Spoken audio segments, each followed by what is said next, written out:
Hey guys, it's Danielle. Welcome back to another episode of What's for Sunday Dinner, and today I'm going to be making gumbo and cornbread. And this is going to be a sausage and chicken gumbo. This recipe is super easy.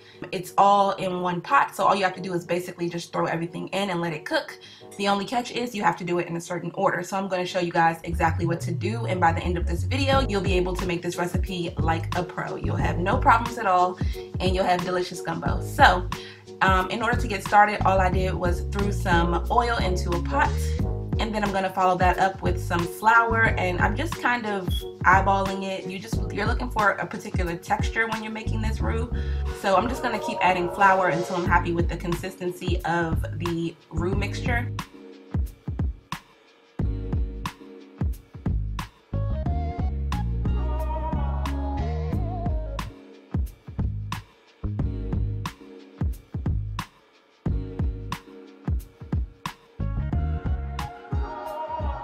And then you just want to let that cook and stir pretty frequently until you get to a dark brown color, almost the color of milk chocolate.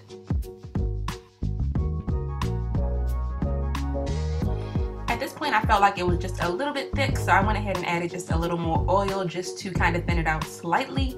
And if you notice something similar happening with yours, you can definitely do this as well. You just want to make sure that it's the right texture. You can see how it transformed the texture of the roux, and this is more so what you're looking for as opposed to the texture that you saw in the first couple clips. So now that my roux is done, I'm going to go ahead and add in my veggies. I'm using a holy trinity, which is equal parts onion, celery, and green bell pepper. And I'm just going to throw that into the pot with the roux and just mix it until everything is well incorporated.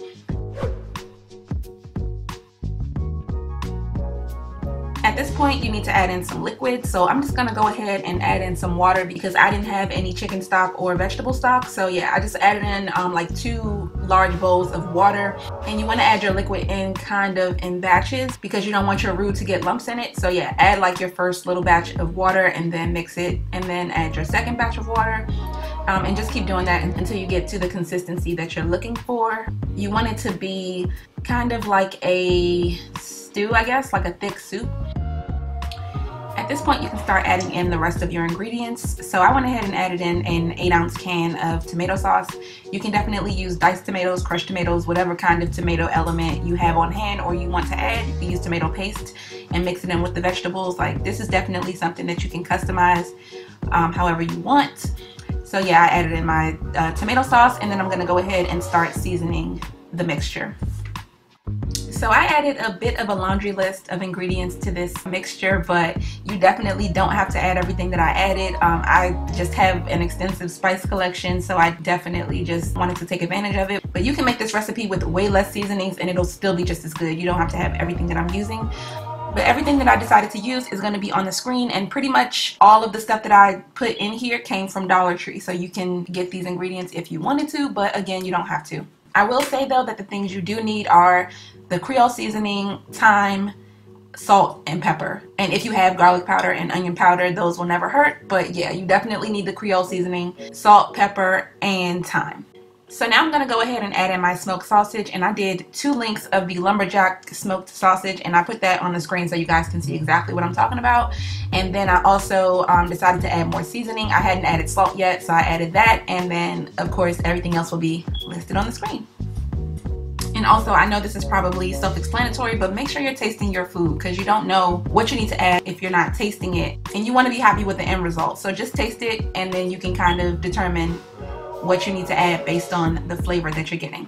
And you don't have to be 100% satisfied with the flavor at this point because you're going to give the sausage time to flavor the soup as well as the chicken. So the next step is to go ahead and add in the chicken thighs, and after rinsing them thoroughly, I added in 4 whole thighs.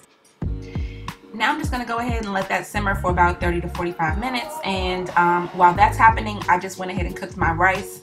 I did that in the microwave as usual, and I also got started on my cornbread. So I usually start with 2 boxes of Jiffy cornbread mix because my family loves this cornbread, and we will eat the entire pan in one night. So to it, I add about a 1/3 cup of sugar, and then I also add some margarine or butter, and I probably add about a 1/3 cup of that as well. And then I also add about a 1/3 cup of oil, 2 eggs, and maybe a 1/3 to a 1/2 cup of milk.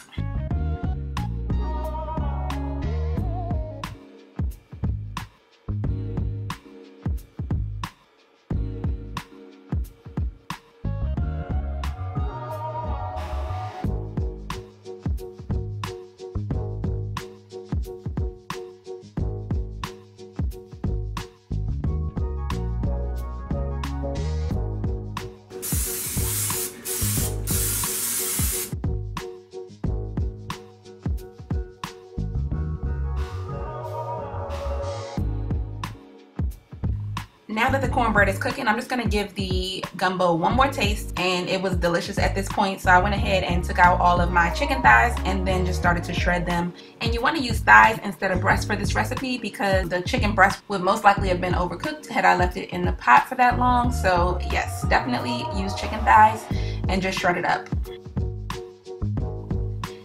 Now I'm just gonna add my chicken back to the pot, and y'all, can you not see the flavor in this gumbo? Doesn't it just look like it's delicious? Like it just looks flavorful. It was so good. Oh my goodness. But yeah, so I added my chicken back, and then it was completely done at this point. So it was just time to go ahead and serve it up with the rice and also a side of cornbread. And speaking of the cornbread, it turned out beautifully and it was absolutely delicious. It was so moist and tender and just buttery, and you have to go ahead and just add a huge slab of butter on top and let it soak in. Oh my goodness, y'all, this was so good. Like, we devoured this meal.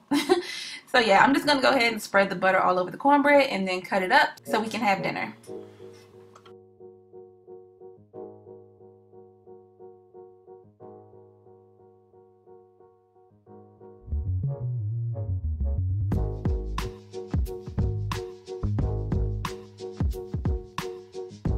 And that's it for this episode of Let's Cook Sunday Dinner. I hope you guys enjoyed it, and I hope that you decide to try out this recipe, not only for the gumbo, but also for the cornbread, because they are both equally delicious.